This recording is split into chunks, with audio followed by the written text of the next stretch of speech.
রঙিন চশমায় যে সৌন্দর্য দেখা যায় তা কতটুকু সত্য? দাবার চাল সময় মতো দিতে না পারলে যেমন রাজাকে রক্ষা করা যায় না, ঠিক তেমনি রাজনীতির মারপ্যাচে আটকে গেলে আর ফিরে আসা যায় না। দর্শক, আমাদের আজকের অনুষ্ঠান রাজনীতির মারপ্যাচ। সঙ্গে আছি সোহাগ বিশ্বাস। এই অনুষ্ঠানে আমরা ঘূর্ণিধরা রাজনীতির নানা জট খুলবার চেষ্টা করব, তবে রাজনীতির কঠিন সমীকরণ মেলাতে যাব না। রাজনীতির মারপ্যাচের আজকের অতিথি ডেস্টিনির প্রতিষ্ঠাকালীন এমডি ডক্টর রফিকুল আমিন, যিনি নতুন রাজনৈতিক দল আমজনতা পার্টিরও আহ্বায়ক। তবে এই অনুষ্ঠানে আমরা সরাসরি তার কাছে যাব এবং সেখানেই পৌঁছে যাবে আমাদের রাজনীতির মারপ্যাচ টিম।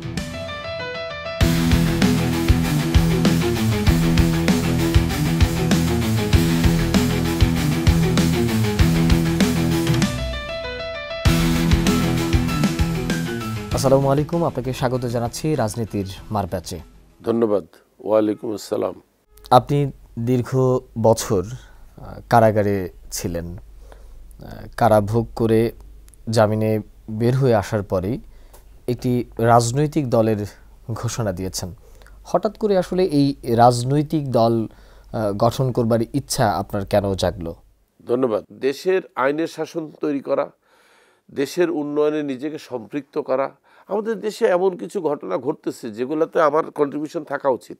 তাই আমি ভাবলাম যে এখনই সময় আছে যে আমাকে একটা রাজনীতির মঞ্চ তৈরি করতে হবে, যেখান থেকে নির্যাতিত লোকের, বঞ্চিত লোকের আওয়াজটাকে সংসদে নিয়ে যেতে হবে। আপনি তো মানে জেলে বসেই কি আসলে এই একটা রাজনৈতিক দল গঠন করবেন, এই প্ল্যানটা কি আসলে আপনি জেলখানায় বসেই করেছেন? প্রথম আমার মাথায় এইভাবে আসে নাই। প্রথম আমরা যখন 13 সালে, আমার মনে আছে, আমরা যখন 1 বছর জেল অতিবাহিত হলো, তখন আমার চেয়ারম্যান আমাকে বলতেছে আমরা কি ভুল করেছি যে আমাদেরকে সাজা খাটতে হলো বিনা বিচারে। আমি বলছি আমি জানি না। তখন সে আমার বলছে বোধহয় আমরা একটা ভুল করেছি, সেটা হচ্ছে আমরা কোনো পলিটিক্সের সাথে ইনভলভ না। আমি বললাম তাতে কি হইতো? বলে অ্যাটলিস্ট একটা মঞ্চ পাইতাম, যে মঞ্চ আমাদের পক্ষে কথা বলতো। এখন তো আমাদের পক্ষে কেউ কথা বলে না, আমরা তো হরিজন। কিন্তু আপনি একটা সাক্ষাৎকারে বলেছেন যে জেলখানায় নানা অব্যবস্থাপনা আছে। আপনি ছিল বেশি আগে, এখন কমে আসছে। 5 আগস্টের অভিজ্ঞতার কথা বলেছেন। 5 আগস্টের কথা শুধু আমার কথা নয়, আপনি বলতে তখনকার যদি কিছু গণমাধ্যমের পত্রিকা পড়েন দেখবেন ওখানেও আসছে। ঢাকা জেলখানা ছাড়াও কাশিমপুর 1, 2, 4 একমাত্র মহিলা কারাগার ছাড়া ইভেন রাষ্ট্রের অন্যান্য জেলখানা থেকেও কিন্তু প্রচুর লোক কিন্তু চলে গেছে। কিভাবে গেছে দেখেন, আপনি কিন্তু কোনো বন্দীকে ছাড়তে হলে একটা নিয়ম আছে। সন্ধ্যার পরে কিন্তু কোনো বন্দীকে ছাড়তে পারেন না, কারণ সন্ধ্যার সময় গুনতি হয়, এটা বলে গুনতি। এদেরকে সকাল পর্যন্ত রাখতে হবে। যদি সন্ধ্যার পরে কারো বেলবন আসেও, তাকে সকালে ছাড়ার নিয়ম।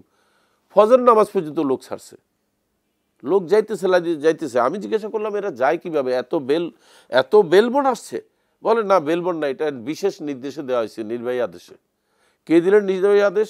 আইজি আনিসুল হক সাহেব দিলেন। তো উনি আমাকে কেন দিলেন না?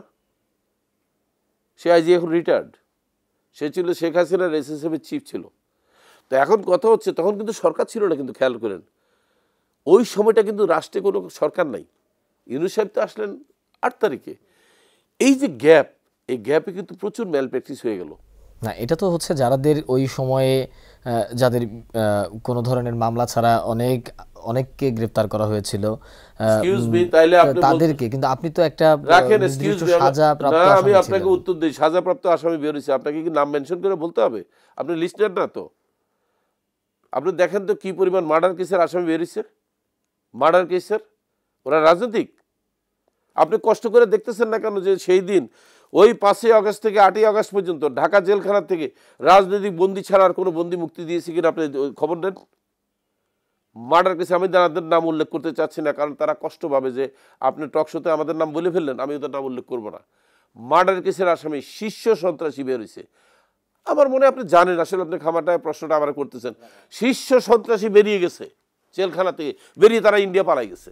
মানে তখন আপনি রিয়ালাইজ করলেন যে আসলে রাজনৈতিক নেতা হওয়া দরকার ছিল? নো, তখন আমি রিয়ালাইজ করলাম দেশের মধ্যে আইনের শাসন উঠে গেছে, দেশটা চলতেছে ভুতুরে কোনো একটা ঘটনা দিয়ে। তাহলে এই ভুতুরে ঘটনা, এই যে রাজনীতি মানে অপবিচার ব্যবস্থা, এটার বিরুদ্ধে রুখে দাঁড়াতে হবে। দেশে এত নিবন্ধিত রাজনৈতিক দল আছে, এর মধ্যে অনিবন্ধিত রাজনৈতিক অনেকগুলো দল আছে।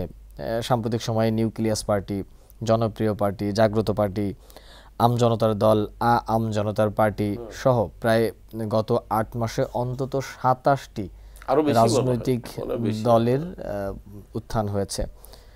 আসলে তারা কি চায়?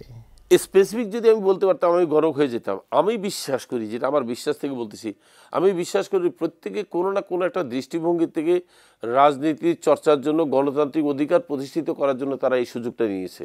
এটাকে ভুল বোঝার কোনো কারণ নাই, বরং এই সরকারকে সাধুবাদ দিতে হয় যে এই সরকার এই ধরনের মঞ্চ তৈরি করার ক্ষেত্রে বাধা দেয়নি। দিতে পারতো, কিন্তু তাইলে আমি তাদেরকে সাধুবাদ জানাই যে আপনারা আমাদেরকে রাজনীতির মঞ্চ তৈরি করতে সুযোগ দিয়েছেন, যেটা কোনো আমলে পাইনি, পাইতামও কিনা সন্দেহ আছে। কারণ রাজনৈতিক দল করতে গেলে আপনার কারো না কারো রোষানলে পড়তেছেন, বিশেষ করে যারা ক্ষমতাসীন থাকে তারা আপনাকে রাজনৈতিক দল করতে দেবে না। এই জায়গাটা ব্যতিক্রম পেয়েছি আমি।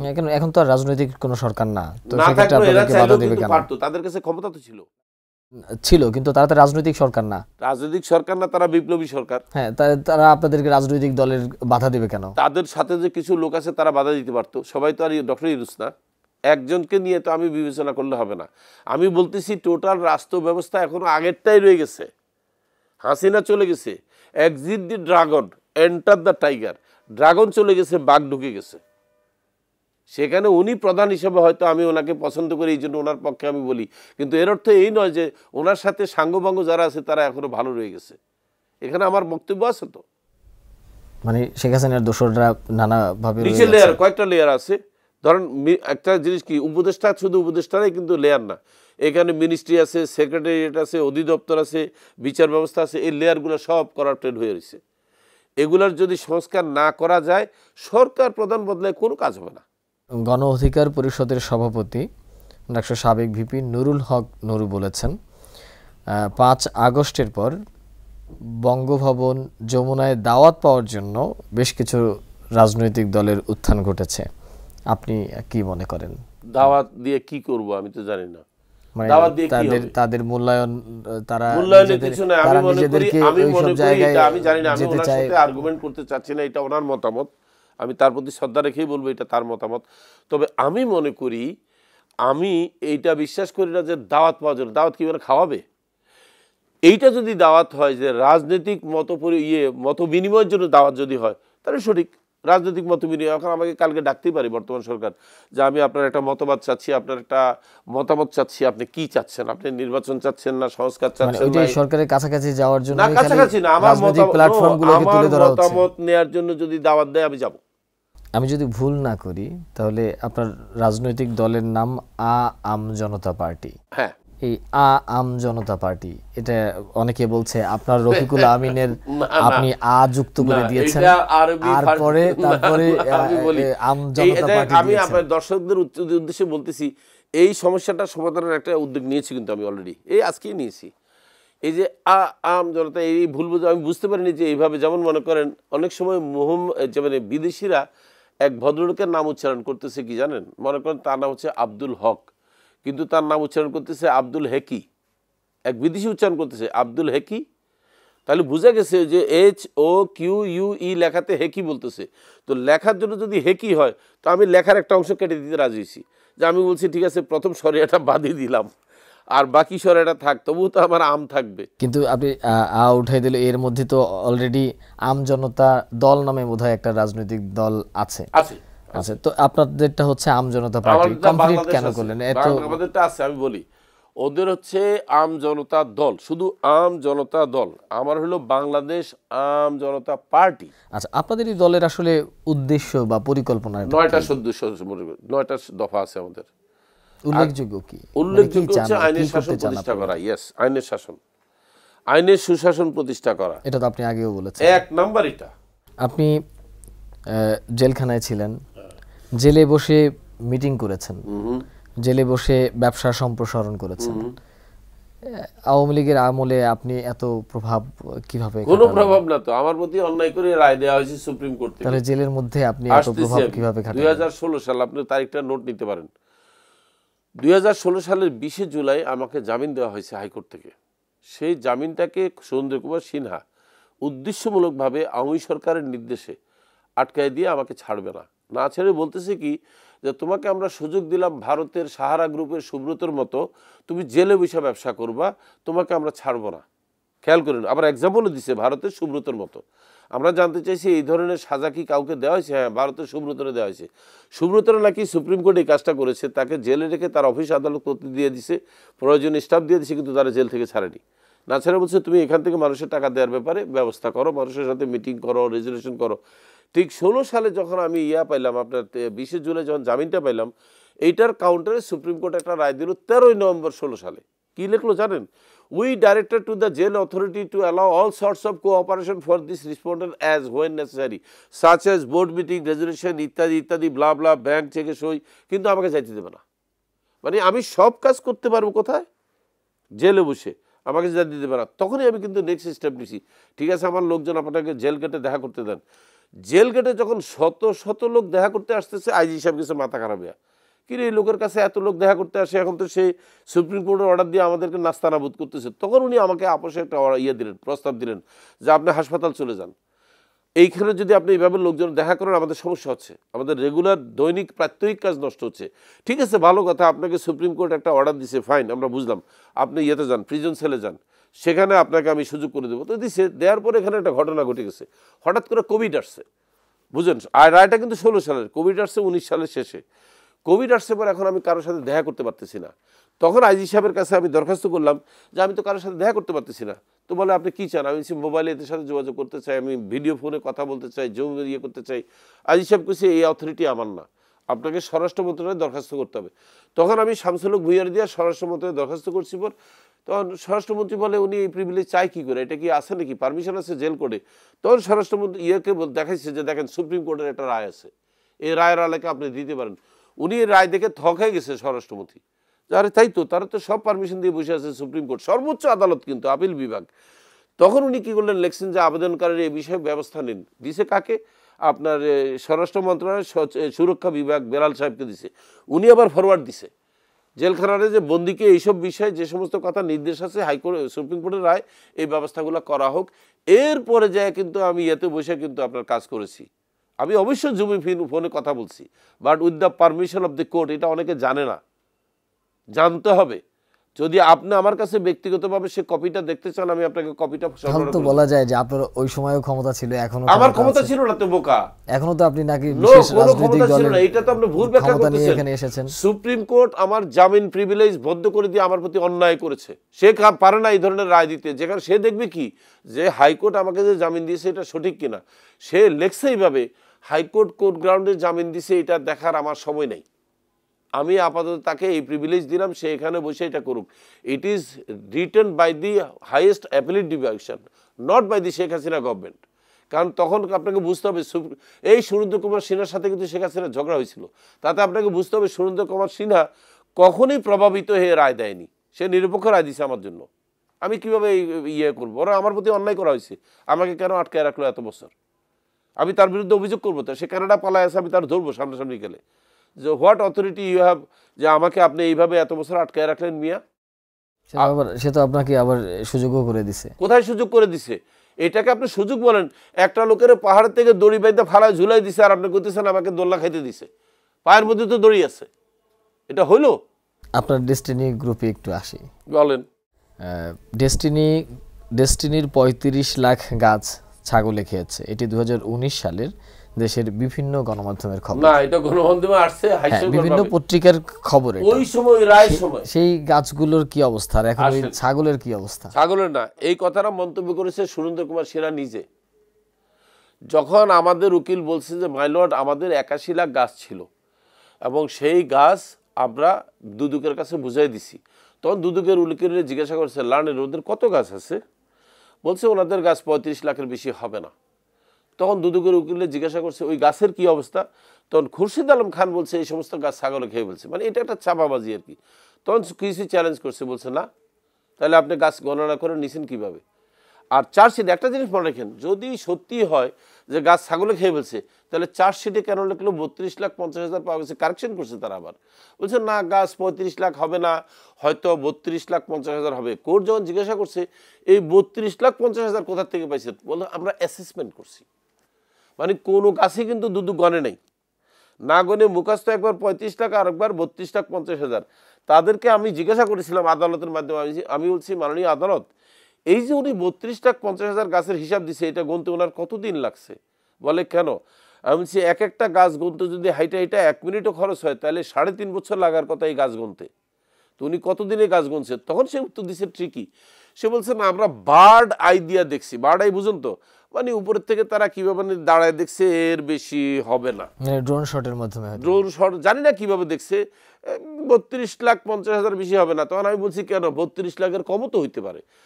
দুদক ফেসে গেছে তার চার্জশিটে এই কথাটা লিখে যে আমার 32,50,000 গাছ পাওয়া গেছে।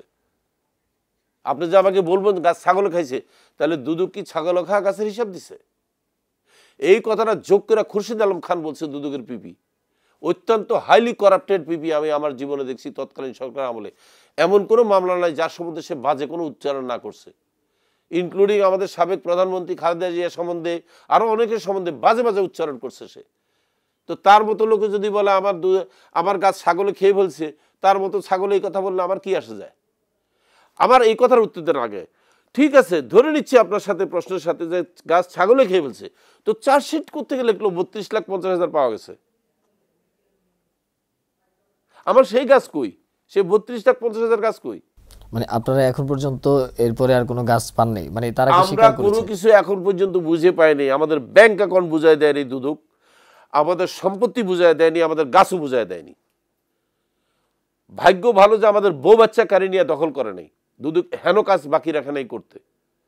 তারা আমাদের গাছ দখলে নিয়ে গেছে, সম্পত্তি সবকিছু নিয়ে গেছে। এখন পর্যন্ত বেরোছি আমরা, দেখেন আমি 3 মাসের উপর হয়েছে বেরোছি, আমাদের কিচ্ছু ফেরত দেয়নি। আমরা যে কারণে আমাদের জনগণের টাকা ফেরত দিতে পারতেছি না। আমরা বলেছি, আমি আদালতেও বলেছি, মাই লর্ড আপনি আমার সাজা দেন আর যাই দেন, একটা অর্ডার দিয়ে দিন যাতে আমি টাকাটা ফেরত দিতে পারি। বলে কেন? আমি আপনি অর্ডার না দিলে দুদক আমাদের জিনিসগুলো ছাড়বে না। আপনি একটা অর্ডার দিয়ে দেন যে তোমাকে নির্দেশ দেওয়া হলে তুমি তার মানুষের টাকা ফেরত দেওয়া শুরু করো। জজ লেখে নাই, ইচ্ছা করে লেখে নাই, এটা মিস্টেক মনে করেন না, কিন্তু ইচ্ছা করে লেখে নাই। কারণ দুদক বলছে কেন লিখবেন, লিখলে তো এই লোকের ব্যবসা আবার শুরু হবে, মানুষের টাকা ফেরত দিলে তো সে আবার নির্দোষ প্রমাণ হয়ে যাবে। সমস্যা হচ্ছে আমি যাতে নির্দোষ প্রমাণ না হই তার যত রকমের মেকানিজম আছে, এটা সব আগের দুদকের কর্মকর্তারা করেছে এবং তাদেরকে প্রকাশ্যে এনে বিচার করা উচিত এই দুজন ব্যক্তিকে। লাখ লাখ মানুষ আপনার প্রতিষ্ঠানে বিনিয়োগ করেছে, সেগুলো শোধ না করেই বা সেই বিনিয়োগের টাকা পরিশোধ না করেই আপনি আবার জনগণের কাছে কিভাবে যাবেন? কোথায় আমি জনগণের কাছে কিভাবে যাচ্ছি? এই টাকা তো তারা দিয়েছে কোম্পানিতে, এই টাকা তো কাস্টোডিয়ান হচ্ছে এখন পুলিশ আর দুদক। কিন্তু আপনি তো অথরিটি ছিলেন সেই আমি অথরিটি ছিলাম, ভালো কথা বলছেন আপনি। তাহলে আপনাকে আমি উত্তর দেই, রাখেন রাখেন রাখেন একটা মিনিট। ওখানে বিনিয়োগ করেছে, আপনার কথার উপরে উদ্বুদ্ধ হয়ে বিনিয়োগ করেছে।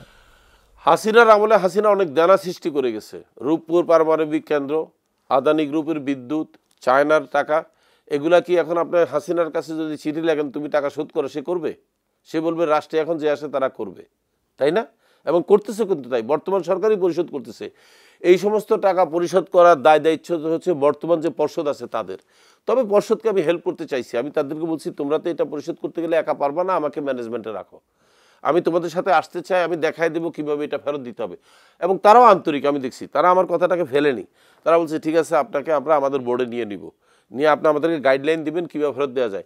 কিন্তু এটার জন্য ছোট্ট একটা জিনিস লাগবে, কোর্টের অর্ডার। কোর্ট তো অর্ডার দিতে হবে, আমরা কোর্টের দরখাস্ত করেছি, কোর্ট অর্ডার না দিলে আমি কীভাবে করবো? আপনাকে মনে রাখতে হবে কোর্টের অর্ডার ছাড়া আমরা একটা ব্যাংক অ্যাকাউন্ট খুলতে পারতেছি না, বা জানেন আপনি আমাদের একটা কর্মচারী বেতন দিতে পারতেছি না, আমরা সরকারের খাজনা দিতে পারতেছি না, বিদ্যুৎ বিল দিতে পারতেছি না। কোথায় আছেন আপনি?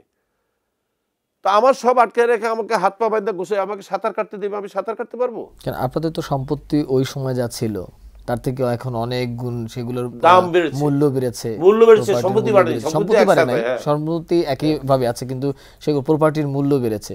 সেক্ষেত্রে তো এখন আসলে আপনারা চাইলে আপনাদের যারা বিনিয়োগকারী আছেন তাদের অর্থ ফেরত দিতে পারেন। সত্যি, একদম সত্য কথা, আপনি সত্য কথাই বলছেন।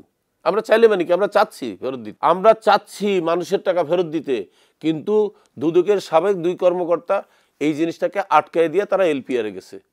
তারা যদি একবারও বলে যাইতো বর্তমান কমিশনকে যে স্যার ওনাদের এটা ছেড়ে দেন, দিলে ওনারা টাকা পয়সা ফেরত দিক, বলছে? তারা বলবে না, কারণ তারা তো হাসিনার অনুসারী রে ভাই, এলপিআর গেছে তাতে কি কিন্তু সরকার আপনাদেরকে যদি আবার সবকিছু ছেড়ে দেয়, আপনারা যদি টাকা পয়সা না দিয়ে সবাই, আপনি তো বিদেশের কানাডার পাসপোর্ট দেবেন, আপনি সেখানকার নাগরিক, আপনারা যদি সমস্ত আবার প্রপার্টি নিয়ে বিক্রি করে চলে যান, আমি তখন কি বিক্রি হবে? করার অথরিটি কি? আপনি কি এটাও জানেন না যে লিমিটেড ফার্মের কোম্পানির সম্পত্তি একজন সবাই মিলে বিক্রি কোন করে চলে সবাই? গেলেন যারা এখন আছেন? 49 জন। আপনি 49 জনকে ক্রিমিনাল বানাবেন একসাথে? আরে ভাই, ব্যস্ত হইলে এখানে একটা ঘটনা আছে। আপনারা সবাই একটা ঘোষণা দেন যে আপনারা যদি সরকার আপনাদেরকে আপনার মাধ্যমে তো দেয় ঘোষণা বা- দিচ্ছি, এখনই ঘোষণা দিচ্ছি আপনার মাধ্যমে। বর্তমান সরকার যদি আমাকে সুযোগ দেয় যে মানুষের টাকা ফেরত দাও, তোমার ব্যাংক অ্যাকাউন্ট খুলে দিচ্ছি, আমি 1 মাস পর থেকে টাকা দেওয়া শুরু করব। 1 মাস? কি বলেন আপনি? জাস্ট পরামর্শে। কারণ 1 মাস কেন লাগবে? আমার পর্যাপ্ত পরিমাণ এমপ্লয়ি লোকবল লাগবে, কম্পিউটার সেট আপ লাগবে, ওয়েবসাইট। মানে আমরা তো, মানুষ তো আর এখানে ভিড় ধরে টাকা নিতে আসবে না। আমরা একটা গুগল ওয়েবসাইট খুলে দেবো যে এখানে আপনি আপনার টাকা ক্লেম করেন, আমরা আপনাকে ডাকবো। তখন কী প্রক্রিয়া দিতে হবে, তার ব্যাঙ্ক অ্যাকাউন্টে আমাদের ব্যাঙ্ক অ্যাকাউন্ট থেকে যাবে। আমি তো বললাম, বর্তমান সরকার যদি এখনই এই সুযোগ আমাদেরকে দেয়, আমরা 1 মাস পরে থেকে টাকা দিতে পারবো। এটা আমি নাই, শুধু বর্তমান যে পরিচালনা পর্ষদ আছে তারাও দিতে পারবে। বিষয়টা তো টেকনোলজি। এখানে আমি পাইলট যদি না থাকি, আরেকজন তো এই বিমানকে উড়ে নিতে পারবে নাকি? বিমান তো কেউ কান্দে করে উড়াবে না, টেকনোলজি দিয়ে উড়াবে। আমাদের এখানে যত পরিমাণ টাকা আছে, আমরা সবাই টাকা তো ফেরত দিতেই পারবো। ইভেন শুনলে আপনি খুশি হবেন, কোনো কোনো ক্ষেত্রে আমরা লাভও দিতে পারবো। মানে যারা গাছ কিনেছে তাদের ছাড়া অন্যান্য জায়গায় যারা লাভও দেওয়া অন্যান্য সম্ভব। অনেক অন্যান্য লাভ। জায়গায় আপনি তো বুঝেনি, সম্পত্তির দাম বাড়ছে না, তাদেরকে লাভও দেওয়া সম্ভব চাইলে। এটা হচ্ছে এখন পরিচালনা পর্ষদ যদি সিদ্ধান্ত নেয় যে আমরা পুঁজিটাই দেবো, লাভ দেবো না, সেখানে আমি রুখে দাঁড়াবো। কিন্তু আমি তখন জনগণের পক্ষে চলে যাব। আমি বললাম না, এরা 12 বছর অপেক্ষা করছে, তাদেরকে লাভও দিতে হবে। লাভটা এইভাবে হয়েছে, আমি দেখাই দেবো কীভাবে হয়েছে। তোমার 10 টাকার জমি এখন 100 টাকা, তুমি লাভ দিবা না কেন? আর সমস্ত সম্পত্তি কিন্তু কোম্পানি নামে। আপনি যেটা বলছেন এটা ভুল, আপনার আসলে ধারণা নাই যে কীভাবে সম্পত্তিগুলো বেচা যায়। কোম্পানি সম্পত্তি বেচতে হলে বোর্ড রেজুলেশন লাগে, পেপারে দিতে হয়, টিভিতে দিতে হয়, ওই বায়ারকে ডাক দিতে হয়, অনেক আওয়াজ হয়ে যাবে। এই সমস্ত সম্পত্তি যখন বেচতে যাবো, দেখবেন ক্রেতার একটা লাইন পড়ে যাবে যে অমুকে কিনতে চায়, অমুকে কিনতে চায়। তবে একটা ষড়যন্ত্র হয়েছিল, আমি ধরতে পারছি। বাংলাদেশের একটি বৃহৎ কোম্পানির নাম উচ্চারণ করব না, আমি জেলে থাকা অবস্থায় আমাদের সম্পত্তিগুলো রীতিমতো আধা মূল্যে কেনার একটা ষড়যন্ত্র করছিল, এবং সেটা মাধ্যমে সরকারের কাছ থেকে ইয়েস চেষ্টা করেছিল। সেটা আটকা পড়ে গেছে। শুধু এই জুলাই 24-এর আন্দোলনে এরা সুযোগটা পায়নি। যদি আন্দোলনটা আরো লম্বা হইতো, আরো 6 মাস হইতো, এতদিনে আমাদের সম্পত্তি আধা দামে কিন্তু বিক্রি হয়ে গেছিল। এবং সেটা কোনো একটা গ্রুপ অফ কোম্পানিজ আমাদের এই সম্পত্তি কেনার একটা ধান্দা করছিল, এটা আমি পরে জানতে পারছি। দেশের আর্থিক খাতে বলা হয়, দেশের আর্থিক খাতে সবচেয়ে বড় দুর্নীতি হয়েছে ডেস্টিনি মিথ্যা কথা, কারণ কি জানেন, গ্রুপে। সত্য না। আমি এরপরও আপনি ডেস্টিনি গ্রুপের একজন কর্মী হিসাবে বা পরিচয় দিতে গর্ববোধ করেন? অবশ্যই। কারণ কি জানেন, তথ্য আপনার কাছে ভুল আছে। আপনি বলছেন দেশের সবচাইতে দুর্নীতি হয়েছে। আমাদের বিরুদ্ধে কি মামলাটা দুর্নীতির মামলা ছিল? দুদুকের জিজ্ঞেস করে দেখেন। দুদক তো আমাদের বিরুদ্ধে দুর্নীতির মামলা করেনি, দুর্নীতির ধারায় মামলা হয়নি। কিন্তু মামলা হয়েছে, আমরা পাবলিককে এমএলএম পদ্ধতিতে কমিশন দিয়েছি, মানি লন্ডারিং। এবং সেই মানি লন্ডারিং খুব ফানি। মানি লন্ডার হচ্ছে, যেহেতু এমএলএম ব্যবসা করে অবৈধ অর্থ আয় করেছি, এই অবৈধ অর্থ যেখানে যেখানে যেখানে যেখানে খরচ করছি সব মানি লন্ডারিং। দুদক কিন্তু একটিবারও দুর্নীতির মামলা করে নাই। যদি করতো দুর্নীতির কি হতো জানেন? আমাদের সর্বোচ্চ সাজা হইতো 7 বছর। দুর্নীতির মামলা সাজা সর্বোচ্চ 7 বছর। মানি লন্ডারিং করেছে চালাই করা, একটু লম্বা টাইম যেন জেলে রাখতে পারে, 12 বছর। দেখেন, মানি লন্ডারিং এর ধারা 4 2 এবং 3, এই 2 ধারায় করছে। আপনাদের ডেস্টিনির সম্পত্তিগুলো এতদিন কি সরকার আসলে নানাভাবে ভোগ করেছে? মানে ভোগ করেন, এই পুলিশের কাস্টডিতে আছে। এটা আপনি এইগুলো তো বিভিন্ন জায়গায় তো ধরেন, যেমন আপনাদের ফার্ম গেটে যে আনন্দ সিনেমা হলের একটা ভবন আছে, সেখান থেকে তো আয় হয়েছে। আয় খাইছে পুলিশ। আবার আপনাদের আপনাদের বৈশাখী টেলিভিশন, সেখান থেকে আয় হয়েছে।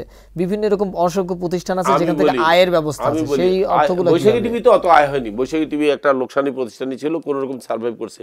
আনন্দ সিনেমা হলে আয় হয়েছে। আমি বলি, এখানে যেটা করা হয়েছে, আমাদের অনেক সম্পত্তি দুদকের প্ররোচনায় বেশ কিছু লোক ভাড়া দিয়ে খাইছে, এবং দুদক কোর্ট থেকে পারমিশন নিছে। যেমন নাসির ট্রেড সেন্টার একটা জায়গা আছে, নাম মাত্র 10 টাকা স্কোয়ার ফিটে ভাড়া দিছে, আপনি জানেন? সেটা 100 টাকা স্কোয়ার ফিটও ভাড়া মিনিমাম। আমাদের আমলে ছিল এটা।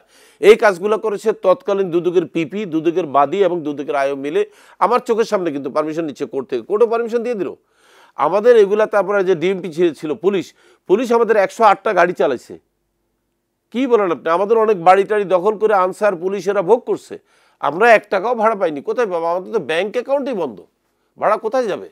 আর পুলিশ, তেজগাঁ পুলিশ ছিল তখন, তারা সমস্ত ভাড়া খেয়েছে, আপনার সিনেমা হলের টাকা সব তারা খেয়েছে। সামান্য কিছু টাকার অস্তিত্ব পাওয়া গেছে, 1 থেকে 1.5 কোটি টাকা তারা জমা রাখছে নাম মাত্র বোঝানোর জন্য, না আমরা আসলে সব টাকা মাইরে খাইনি। 1-1.5 কোটি টাকা বোধহয় আছে আমরা আনন্দ সিনেমা হলের অ্যাকাউন্টে, 12 বছরে 1-1.5 কোটি টাকা সেলিছে। আপনি বুঝেন এটা? সোজা কথা হচ্ছে, ডেস্টিনিকে শুধু মাটি দেয়া বাকি রাখছে, কবর দেয়া বাকি রাখছে। একটা দল পরিচালনার জন্য তো আসলে অনেক টাকা প্রয়োজন হয়, এটা সঠিক না। এটা তাইলে না, এটা সঠিক না। কেন জানেন? এগুলো তো আর কসমোপলিটন দল না, এগুলো তো আর আপনার কি বলবো, আপনি তো উদ্বোধনী অনুষ্ঠানও করেছেন, একটা ফাইভ স্টার হোটেলে একটা 5 স্টার হোটেলে উদ্বোধন কয় করেছেন। টাকা লাগছে আপনার জানেন?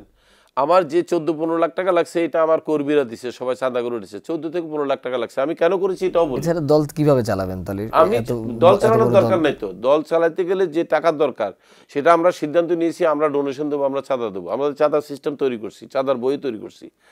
আমাদেরকে কেউ 1000 টাকাও দিছে, 10,000 টাকাও দিছে, কেউ 1 লাখ টাকাও দিছে। রাজনৈতিক দলের কর্মীরা কি টাকা দেয় নাকি টাকা নেয়? টাকা দেয়। তারা কেন আসে ওই যে তারা আমার আইডিওলজি বিশ্বাস করছে, আদর্শ বিশ্বাস করছে, আমরা যে অন্যায়ের বিরুদ্ধে প্রতিবাদ করব পছন্দ হয়েছে আমার কাছে। তারা বলছে যে প্রথম কোনো রাজনৈতিক দল দেখছি যারা মানুষের পক্ষে আওয়াজ তোলার জন্য আগাইছে। ধন্যবাদ আপনাকে, ধন্যবাদ আমাদের রাজনীতির মারপ্যাচে আপনাকে ধন্যবাদ। দর্শক ধন্যবাদ সঙ্গে থাকবার জন্য। এতক্ষণ আমাদের সাথে অতিথি হিসাবে ছিলেন আম জনতা পার্টির আহ্বায়ক ডক্টর মোহাম্মদ রফিকুল আমিন। কথা বলছিলাম রাজনীতির নানা বিষয় নিয়ে। আমরা আগেই বলেছিলাম আমরা এই অনুষ্ঠানের মধ্যে কোনো রাজনীতির কঠিন সমীকরণ মেলাতে যাব না, তবে রাজনীতির এপাশ ওপাশ খুঁজবার চেষ্টা করব। আবারও কথা হবে অন্য কোনো অতিথির সাথে। সেই পর্যন্ত ভালো থাকবেন, এটিএন নিউজের সঙ্গেই থাকবেন।